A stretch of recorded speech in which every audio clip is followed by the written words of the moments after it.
Narito na ang bagong balita. Welcome back ka Showbiz Update. Nakakabigla nga ang bagong balitang ito. Dahil ang kapuso aktor na si Alden Richards ay umamin na nga sa publiko.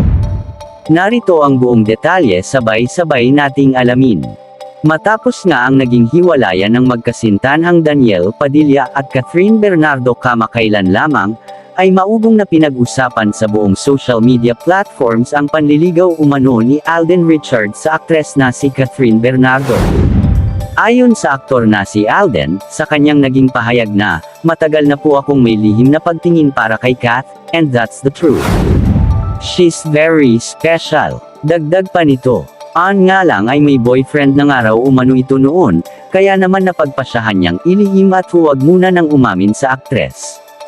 Salita pa ng aktor na nais niya din na umiwas sa gulo at pag-usapan ng mga tao sapagkat baka humantong pa nga daw umano ito sa masamang pangyayari. Matapos ngang mabalita at official nang isinapubliko nila Kath at DJ na hiwalay na sila ay agad namang umamin si Alden para kay Kath.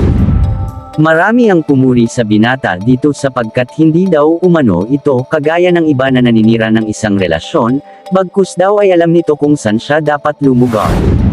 Salita pa ng iba na, Alden knows where his boundaries at malayong-malayo ito sa iabang artista na sinisira ang relasyon ng iba. At mahilig pa umanong gumawa ng issue. Kaya naman marami talaga ang humahanga sa aktor dahil sa simula pa lamang ay nagpapakita na ito ng isang magandang tanggihan ng lalaki na mahirap munang makita sa ngayon. Samantala ay nagbigay ng pahayag ang aktres kamakailan lamang. Dito nga ay kanyang sinabi na habang tumatagal ay mas lumalalim ang friendship nila ng aktor. Bukod daw kasi umano sa pagiging lovable, sweet, humble at caring ng aktor ay marunong pa itong magpahalaga at nagtanang kung anong natatamasa niya sa buhay.